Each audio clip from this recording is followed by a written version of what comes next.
sharing or generally gaining access to a person's story is not a right, but a privilege. My name is Damilola Raphael, and I have traversed many different written pages to bring you the show, The Bookshelf, again today. Now, it is an open secret that biographies are my personal favorite of all times. You get to walk the paths, share the space and emotions of the subject without distorting or disturbing anything. You find courage for another, even at a time you may have misplaced yours in actuality. Though not heard or if your loud cheers persist all the same, and maybe still appropriate in the case of the you groan and moan, you crouch and you vouch, you hail and wail with renewed hope, vigor, and courage. You climax at an ending that's exactly what it is in the subject's life, reminding us that wishes are no horses, and then you're jolted back to reality. This is you. You have your whole life ahead of you. Will you live the dream? Will you live the dream? Will you leave the dream to live the dream? However it is, this is you. The reader is entitled to their feeling at the end, but I have a duty to remind you that you owe it to yourself and to us that you fill the blank pages in your booklet and leave that script to inspire as many as will engage it. A sip of water it will be, and right after that, we launch into the deep.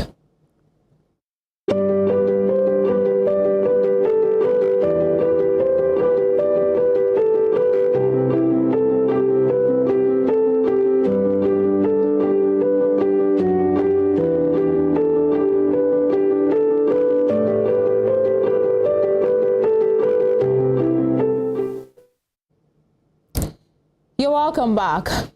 Our guest today is a retired broadcast journalist with experience spanning more than 4 decades. He has worked his way through several ropes, from radio disc jockey to presenter, columnist, news editor, producer, and director. His voice dominated the radio and television airwaves, especially in the south of Nigeria. He won the Osun State Merit Award for Media in 2007 and retired from the Osun State Broadcasting Corporation as Director of News and Current Affairs. In retirement, he finds time to present a weekly radio show, A Time with the Alamu Man, on Rave 91.7 FM. He is the author of several books, one of which we'll be reviewing today.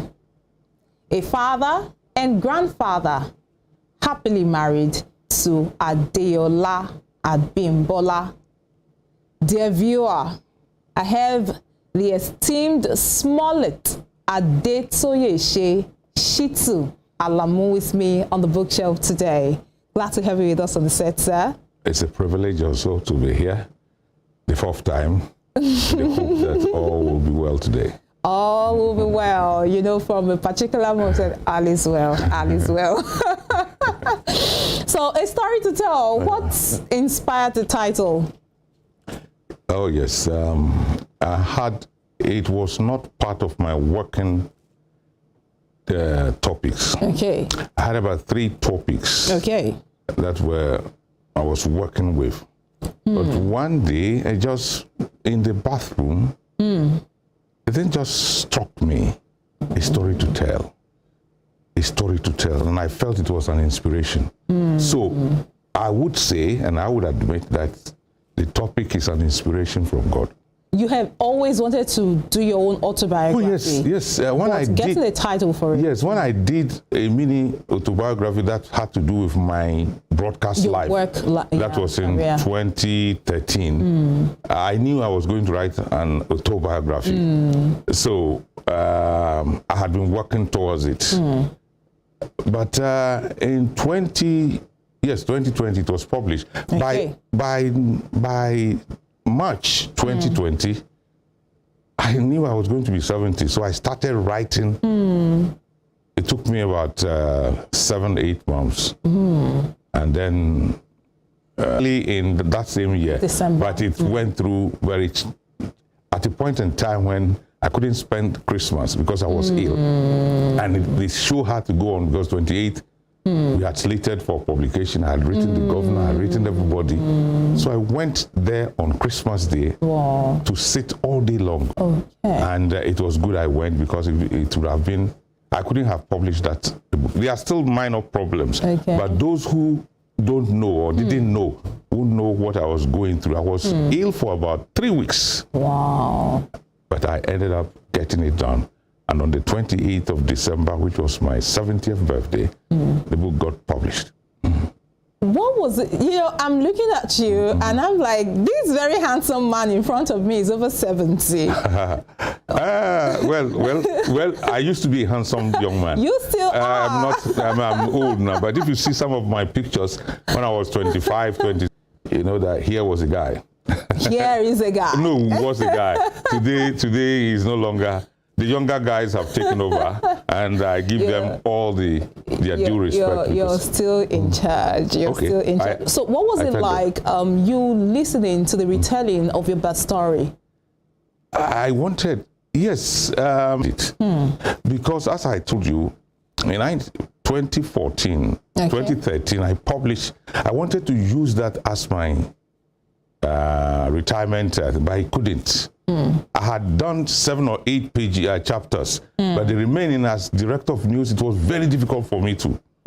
So I abandoned it and said, I will still do it. So I did it. So immediately I did that, I knew someday very soon I should be able to do my real biography. Tell the story the way I know it. So what was it like for you? Because you definitely had listened to that story quite a number of times. Times you wanted to listen, and times you deliberately actually wanted to really, really listen. What was it like for you each time you heard the retelling of the story surrounding your birth? Well, these days I've passed through it all, and I've had a dual face. The first face being the face of a man who is just a man of the world. The second phase is a man who has come to know God. And so very deeply, very seriously. So I look at it and I say, okay, it's well.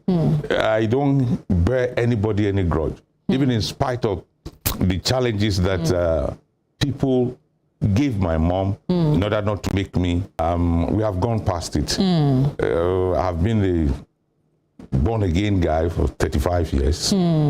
So before 35, I was thinking differently. But today, I don't look. Here am I. It's His grace that has kept me.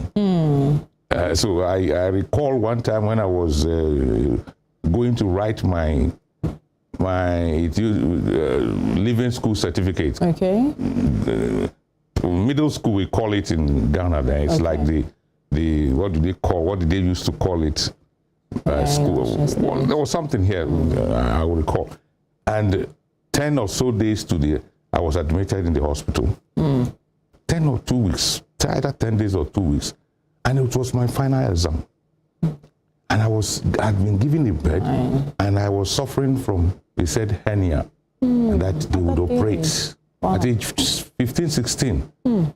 But God came out and said, this boy must not be operated. The white doctor, he came back and called my stepmom, who I was living with.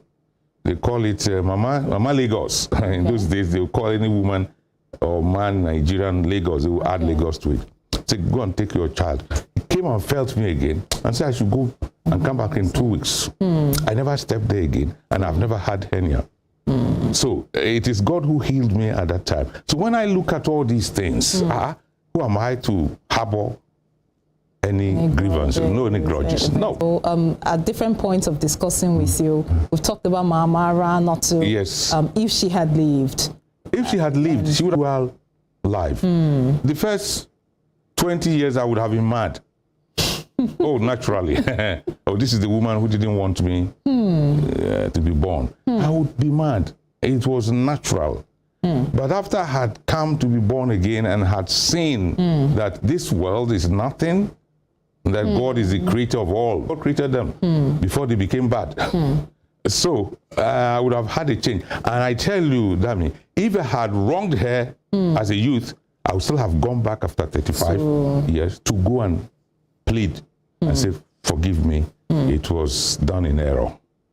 All right, so you've done, I said I traversed many different pages. Yeah. You did tea and bread business. Oh, yes. You handled Mama Adejoke's kola nut business. Yes. How come you ended up as a career man and not as a businessman? Incidentally, I don't have an idea of business. Because I am a very straightforward person. If you come to take money from me and you don't return it, don't think I will ever ask you. Oh. So if I became a businessman and people came to take money from me, I wouldn't know how to ask them. So it was good that God disoriented me from that line. But I was, as a young guy, I have the right way. I never discriminated amongst my many mothers. And that's why Mama Adejoke was not my biological mother. But I lived with her. And so I just had to give her my died, and she had to come to Nigeria. And then I had to be in charge for nearly 2 weeks, other 6 weeks or so. I took care of. She was surprised that this is not her biological son, and this is the son who has done back. We didn't know she was coming. I was right there at the shop, right there. So she was surprised to come and meet me right there, supervising things and taking notices of everything. Talking about your many mothers now, let's go back to Mama Morawo. Yeah. It's quite obvious that you love your mom so much. According to what you had written here, she borrowed your savings. Anyway, this young woman. Okay. She bought you newspapers, the Daily Graphic and the Ghanaian Times. Yes. I mean, is that enough for you to pardon? Because now that kind of propelled you towards this career path. Oh, yes. So is that enough compensation for her taking your money in those days? Yes. I mean, what was she was my mom. The things she had done for me over the years, giving birth to me wasn't. But as a young boy at that material time, you save your money from selling tea, etc., and your mother takes it from you. What else could that's the end? Okay. She was a very good woman. I have written a book on her when she passed out. Young men and men, we are all grown-ups now. Everybody wrote something about the woman. And I was enthused when one of my younger brothers said, my mother was the family nurse. When we were growing up, 7 years, 8 years, she would ensure that we brush our teeth. I had forgotten that, but that young man stated it in the write-up. And I looked at it and I knew it was true. So she didn't bother whether you are the biological or not.